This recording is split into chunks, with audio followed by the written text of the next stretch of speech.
மேய்ப்பன் தன் ஆடுகளை இடர்விடாமல் நல்வழியில் நடத்துவது போல நமக்கு ஒரு நல்ல வளர்ச்சியான வழியை காண்பித்து நமக்கு எப்போதும் உறுதுணையாய் இருக்கும் நமது பள்ளி தாளாளர் ஐயா அவர்களின் வாழ்த்துரை.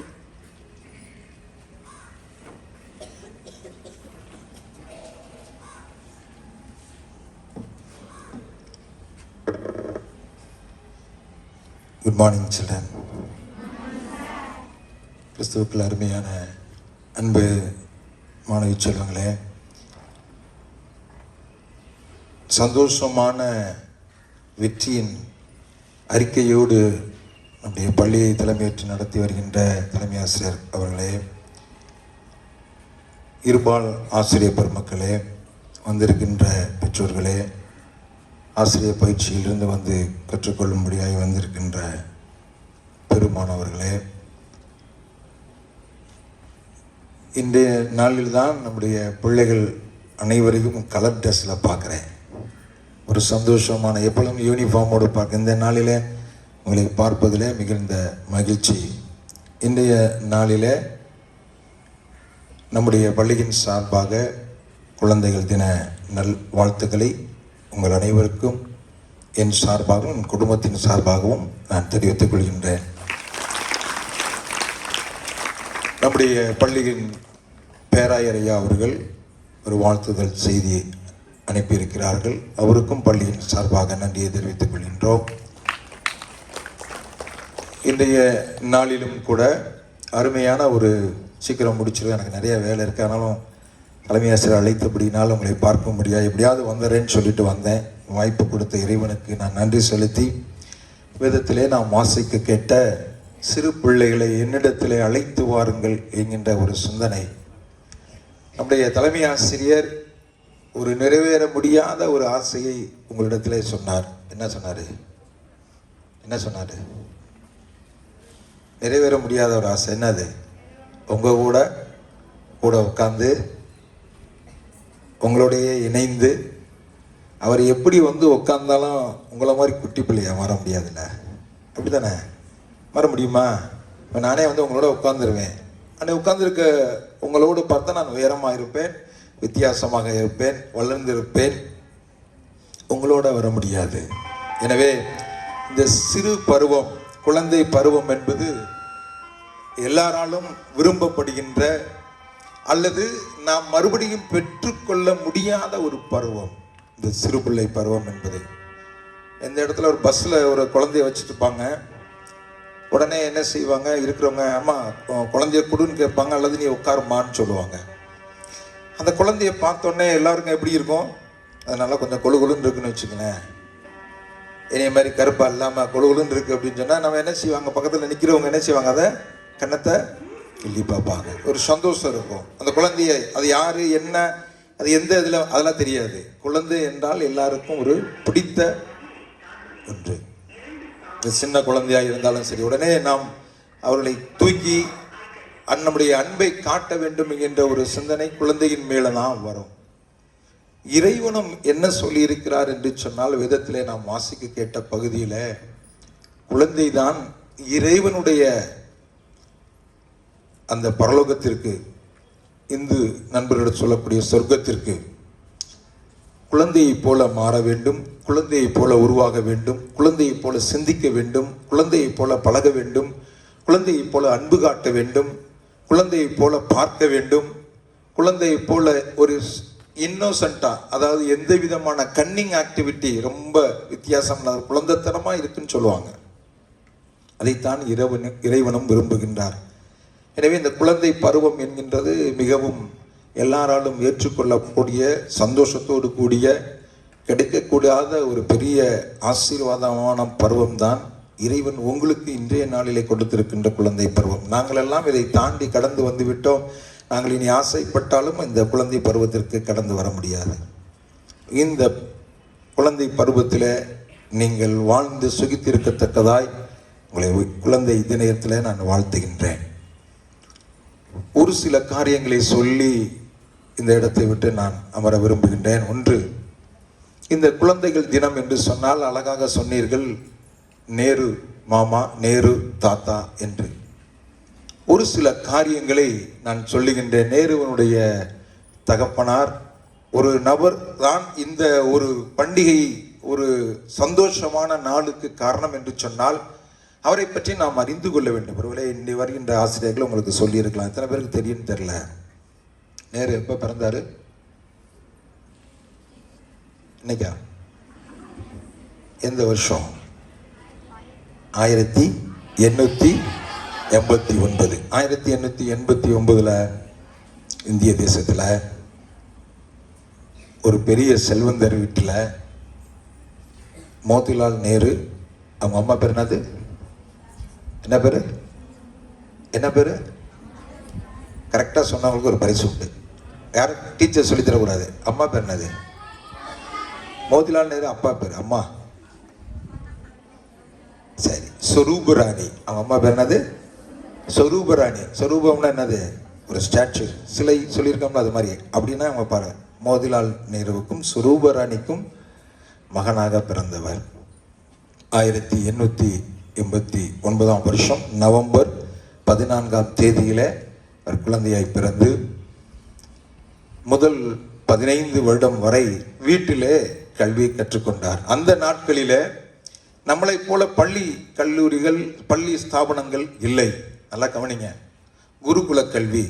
அந்த குருகுலத்தில் ஒரு டென்ட்டுக்குள்ளே உட்காந்து போய் தான் அங்கே அந்த கல்வி கற்றுக்கொள்ளக்கூடிய ஆசிரியருக்கு சில பணிவிடையான காரியங்களை செய்து, தண்ணி எடுத்து வைக்க, வீட்டை கூட்டி விட, பொருட்களை எடுத்து கொடுக்க, இப்படி சின்ன சின்ன காரியங்களை செய்துதான் அவர்கள் கல்வி கற்றுக்கொண்டார்கள், குருகுல கல்வி. அதைத் தொடர்ந்து கொஞ்சம் கொஞ்சமாய் ஆங்கிலேயர் காலங்களில் இந்த கல்வியானது கொஞ்சம் கொஞ்சமாய் வந்து கிறிஸ்தவ மிஷனரிகள் உருவாக்கி அவர்கள் எல்லாருக்கும் கல்வி கற்க வேண்டும் என்கின்ற ஒரு உன்னத சிந்தனையோடு தான் இப்படிப்பட்டதான கல்வி ஸ்தாபனங்கள் உருவாக்கப்பட்டது. அதுவும் ஒரு குறிப்பிட்ட உயர் ஜாதி வகுப்பினர் மாத்திரம் கல்வி கற்கவும், சில சமுதாய மக்கள் கல்வி கற்க முடியாத ஒரு சூழல் இருந்த அந்த காலத்தில் தான் மோதிலால் நேரு பிறந்து, மோதிலால் நேருக்கும் சொரூபராணிக்கும் மகனாய் பிறந்த ஜவஹர்லால் நேரு ஆசியாவின் ஜோதி என அழைக்கப்பட்டு, அவருடைய இளமை காலத்திலேயே அவர் வசதியும் செல்வந்தருமாய் இருந்தபடியினாலே ஆசிரியர்கள் அவருடைய இல்லத்திற்கு வந்து கற்றுக் கொடுத்தார். தன்னுடைய 15வது வயதில் தான் அவர் இங்கிலாந்து சென்று கேம்பிரிட்ஜ் உலக புகழ்மிக்க யூனிவர்சிட்டியிலே படித்து சட்டக்கல்வியும் பயின்று நம்முடைய இந்திய தேசத்திற்கு கடந்து வந்தார். நான் சுருக்கமாக சொல்றேன், கட்டாயம் தெரிந்து கொள்ள வேண்டும் என்பதற்காக. இப்படிப்பட்ட அந்த வசதி படைத்த செல்வந்தரான இளவரசர் போல வாழ்ந்த அந்த ஜவஹர்லால் நேரு அவங்க வீட்டில் அவங்க பிறந்த நாளை எப்படி கொண்டாடுவாங்க தெரியுமா? பிறந்த நாள் எப்படி கொண்டாடுவாங்கன்னா, அந்த ஊரில் அலக்கவனிங்க, யாருமே அப்படி கொண்டாடி இருக்க முடியாது. ஏன் இந்த அவருடைய நாளை இந்திய தேசம் முழுவதும் கொண்டாடுகிறது என்பதை நாம் அறிந்து கொள்ள வேண்டும். அந்த நாளில் அவருடைய வீட்டை சுற்றி இருக்கக்கூடிய யாரு வந்தாலும் சரி, சின்ன பிள்ளையா குழந்தையா இருந்தா தெராசில் அந்த குழந்தைய வச்சுட்டு அந்த பிள்ளை என்ன கேட்குதோ அதை எல்லாம் மற்றொரு தெராசில் 2 பக்கம் 2 தட்டு இருக்குல்ல, ஒரு தட்டில் அந்த குழந்தையும் மற்றொரு தட்டில் அது கேட்கக்கூடிய பொருள் எதுவாக இருந்தாலும், அரிசியாக இருந்தாலும் எதுவாக இருந்தாலும் அந்த பொருள்களை வைத்து அவர்களுக்கு சமமாய் பங்கிட்டு கொடுத்து பிறந்த நாளை கொண்டாடினார்கள். எத்தனை பேர் வந்தாலும் சரி. அப்போ எவ்வளோ பெரிய பணக்காரங்க பாருங்க. அப்ப இந்த விதமான ஒரு சிந்தனையோடு கூட குழந்தையை நேசிக்கிற பண்பு கொண்ட ஜவஹர்லால் நேருடைய வாழ்க்கையிலே இந்த நாள் நீங்களும் நானும் எத்தனையோ வருடங்கள் கழித்து நாம் இதை சந்தோஷமாய் கொண்டாடுவதற்கு நேரு செய்த காரியம், அவருடைய குடும்பத்தினர் செய்த காரியம் என்ன தெரியுமா? பிறந்த நாளிலே மற்றவர்களுக்கு உதவி செய்யக்கூடிய ஒரு பண்பு. நாம பர்த்டேன்னு சொன்னோம்னா நேரம் என்ன செய்யறோம்? சாக்லேட் வாங்கிட்டு டீச்சர்ஸு, நம்முடைய கூட படிக்கக்கூடிய மாணவ செல்வங்கள், தலைமை ஆசிரியர், தாளர்கள் யார் இருக்காங்களோ அவங்க எல்லாம் சந்தோஷமாக போய் ஒரு சாக்லேட் கொடுத்து நம்ம செய்து வருகின்றோம். இது நம்மளுக்கு என்ன சத்து இருக்கோ அந்த அளவுக்கு நம்ம செய்கிறோம். நேரு அவர்கள் செய்தது என்ன தெரியுமா? இதோடு மாத்திரம் இல்லாதபடிக்கு தன்னுடைய சந்தோஷம், வீட்டில் பிரியாணி போடுவோம், நம்ம ட்ரெஸ் எடுத்துக்கிடுவோம், புது ட்ரெஸ் வாங்குவோம், அன்றைக்கி நிறைய கம்மல் போடுவோம், புது கம்மல் போடுவோம், தலைக்கு ஊற்றிக்கிடுவோம், நிறைய மேக்கப் திங்ஸ்லாம் எடுத்துக்கிடுவோம். என்னன்னா காரணம் என்ன? இன்னைக்கு பர்த்டே, ஒரு வாழ்க்கையில ஒரு புதிய ஒரு வருஷத்தை கடவுள் நமக்கு கொடுத்திருக்கிறார் என்ற ஒரு ஆசீர்வாதம் நம்முடைய ஆசிரியர் பெருமக்கள் எல்லாரிடத்திலும் வாங்கிக் கொள்வோம். நம்முடைய சக மாணவர்கள் எல்லாரும் பர்த்டே வார்த்தைகள் சொல்லுவோம், அதை பாட்டு படம் வசதி இருக்கிறவங்க கேட்க வெட்டிக்கிறோம், எல்லாம் சரி. இது மாத்திரம் நாம் மாத்திரம் கொண்டாடுகின்ற ஒரு பிறந்த நாள் அல்ல. இந்த நேரு பிறந்த நாள் நீங்களும் நானும் கொண்டாடுவதற்கு மற்றவர்களுக்கு உதவி செய்யக்கூடிய ஒரு நாள். நாம் படிக்கின்ற இடங்களிலே ஒரு ஞாபக பொருட்களை உருவாக்குகின்ற ஒரு நாள். ஆசிரியரிடத்திலேயோ நாம் நம்முடைய நண்பரிடத்திலேயோ சொல்லுவாங்க. காந்தியடிகளை குறித்து சொல்லும் பொழுது ஒரு பள்ளி மாணவன் என்ன செஞ்சான், விழுண்டு எழுதின பென்சிலை கொடுத்தான் ஒரு கிஃப்டா, அதை அவர் கடைசி வரைக்கும் வைத்திருந்தார் என்று சொல்லி. இதை ஏன் சொல்லுகிறேன் என்று சொன்னால், நம்முடைய பிறந்த நாளிலே நம்மளோடு கூட படிக்கக்கூடிய ஏழை எளிய பிள்ளைகளுக்கு உதவி செய்கின்ற ஒரு நாள் தான் இந்த பிறந்த நாள். இதை நேரு அவருடைய பிறந்த நாளிலே கற்றுக் கொடுத்தார். இந்த நாளிலே நம்முடைய பள்ளியிலே நாம் பார்ப்போம் என்று சொன்னால் பிளான்டேஷன் வைக்கலாம்.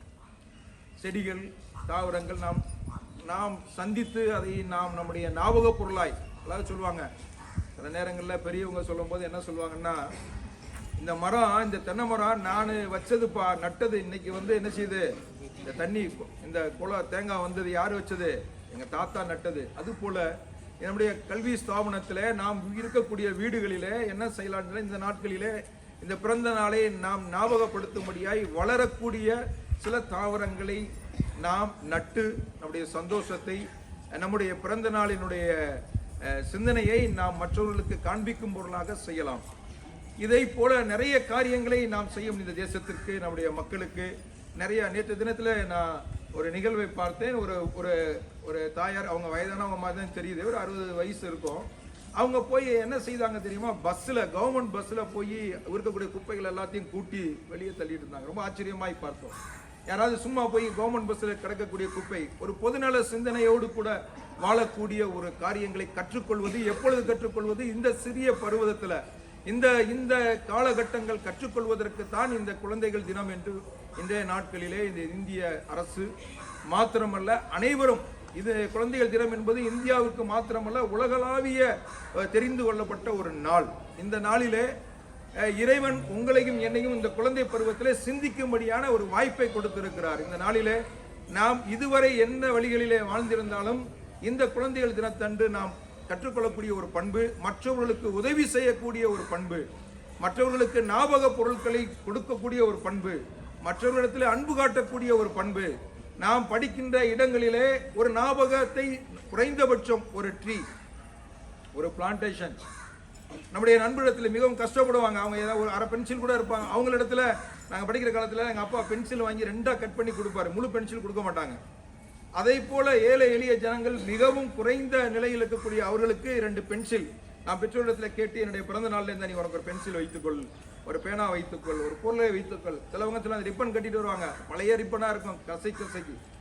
நம்முடைய சிந்தனை நம்மோடு கூட, நம்முடைய ஃப்ரெண்ட்ஷிப் சர்க்கிளில் இருக்கிறவங்களுக்கு இன்றைய நாட்களிலே மற்றவர்களுக்கு கொடுத்து சந்தோஷப்படக்கூடிய ஒரு நாள் தான் இப்படிப்பட்ட பிறந்த நாள். இதை கொண்டாடக்கூடிய இன்றைய நாளிலே பிறந்த நாள் நல்வாழ்த்துக்களை ஜவஹர்லால் நேருக்கு தெரிவிப்பது மாத்திரமல்ல, அவருடைய நல்ல பண்புகள், அவர் கொண்டாடின விதங்களை இந்த உலகம் முழுவதும், குறிப்பாய் சின்ன பிள்ளைகளுக்கு இள வயதிலே 5லே கற்றுக்கொள்ளுகின்ற இந்த நல்ல பண்புகள் வாழ்க்கை முழுவதும் கடந்து வரும். எனவேதான் இன்றைய நாளிலே நீங்கள் அனைவரும் இந்த நல்ல சிந்தனையோடு கூட இப்படிப்பட்ட காரியங்களை கற்றுக்கொள்ளும்படியான ஒரு பிறந்த நாளின் சந்தோஷமான நிகழ்வுகளை பள்ளிக்கூடங்களிலே நடத்தி வருகின்றோம். எனவே இன்றைய நாளிலே நம்முடைய மாணவ செல்வங்களாகிய நீங்கள் கற்றுக்கொள்ளக்கூடிய ஒரு பண்பு, இந்த பிறந்த நாளிலே, நல்லா கவனிங்க, வெயில் அடிக்கிறது, தள்ளி உட்காந்துருக்கோம். பிறந்த நாளிலே நாம் மாத்திரமல்ல, நம்மளோடு கூட நாம் குறைந்தபட்சம் மற்றவர்களுக்கு சாக்லேட் கொடுக்கிற லெவலுக்காவது வந்திருக்கிறோம். மிகவும் சந்தோஷமான காரியம். அது போதாது, இன்னும் நம்முடைய நிலைப்பாடுகளை உறுதிப்படுத்தும் வழியாய் இந்த பிறந்த நாளிலே, நேரு அவர்கள் பிறந்த நாள் விடுதலை என்னுடைய பிறப்புரிமை என்று சொல்லி தன்னுடைய வாழ்நாளிலே அதை மாத்திரமல்ல, சமூக ஒற்றுமை, சமூக சிந்தனை, அனைவரும் கல்வி கற்றுக்கொள்ள வேண்டும், அனைவரும் சமம், அனைவரும் செல்வந்தர்களாய் மாற வேண்டும், ஏற்ற தாழ்வுகள் இருக்கக்கூடாது என்கின்ற, கவனிங்க, ஏற்ற தாழ்வுகள் இருக்கக்கூடாது என்கின்ற உன்னதமான சிந்தனையோடு நேரு அவர்கள் வாழ்ந்தபடியினாலே இன்றைய நாளிலே அவர்கள் வாழ்ந்து ஒருவேளை அவர்கள் கடந்து போயிருந்தாலும் சரி, மாணவ செல்வங்களாகிய நீங்களும் நானும் எல்லா இந்தியாவில் இருக்கக்கூடிய எல்லா பள்ளிகளிலும் சரி, ஆயிரக்கணக்கான லட்சக்கணக்கான மாணவர்கள் அவரை நினைவு கூறவும், அவர் விட்டு சென்ற நல்ல பண்புகளை நம்முடைய வாழ்க்கையில் கற்றுக்கொள்ளவும், இந்த விதமான சிந்தனையோடு நம்முடைய இந்திய தேசம் சிறு பிள்ளையிலிருந்து உருவாகி வர வேண்டும் என்கின்ற உன்னத சிந்தனையோடு தான் இந்த குழந்தைகள் தினத்தை உருவாக்கி வைத்திருக்கிறார்கள். அன்பாய் பாராட்டுகின்ற இந்த குழந்தை அன்பு செல்வங்களை மறுபடியுமாய் பள்ளியின் சார்பாக தாளாளர் என்கின்ற சிந்தனையோடு கூட உங்களுடைய வாழ்க்கையிலே நேரு அவர்கள் விட்டு சென்ற நல்ல பண்பு, அவர் செல்வந்தராய் இருந்தாலும் சரி, இந்த மக்களின் நன்மைக்காக, விடுதலைக்காக, பண்புக்காக, முன்னேற்றத்திற்காக, எல்லோரும் கல்வி கற்க வேண்டும் என்ற சிந்தனைக்காக முதல் பிரதமராய் இந்திய தேசத்திலே வந்திருந்தாலும் சுமார் 11 ஆண்டுகள் சிறைச்சாலையில் அவர்கள் இருக்கும் பொழுது அவருடைய மனைவியாகிய, உங்களுக்கு பேர் தெரியுமான்னு தெரியல, கமலா என்பவர்கள் மரித்து போன போதிலும் கூட நம்முடைய தேசத்தை முன்னேற்றத்தின் வழிகளிலே கொண்டு வர வேண்டும் என்கின்ற உன்னத சிந்தனையோடு நீங்களும் நானும் சிறு பிள்ளைகளாகிய இந்த அத்தியாயம் சிறு வயதிலே நல்ல சிந்தனையோடு உருவானால் பிற்காலத்தில் நல்ல பண்புகள் உள்ள பெற்றோர்களாய் நாம் மாறுவோம் என்கின்ற உன்னத சிந்தனையோடு உருவாக்கப்பட்ட இந்த நாளிலே நீங்கள் வளர்ந்து பெருகி நல்ல சிந்தனையோடு சக மாணவரோடு அன்போடு ஒழுக்கத்தோடு கற்று வாழ்ந்து வளர்ந்து முன்னேறி தனக்கும் தன் குடும்பத்திற்கும் இந்த தேசத்திற்கும் நம்முடைய நண்பர்களுக்கும் நீங்கள் வாழ்ந்து சுகித்திருக்கத்தக்கதாய் வாழ்த்தி வந்திருக்கின்ற அத்தனை குழந்தைகளுக்கும் குழந்தை தின நல்வாழ்த்துக்களை கூறி விடைபெறுகிறேன். நன்றி, வணக்கம்.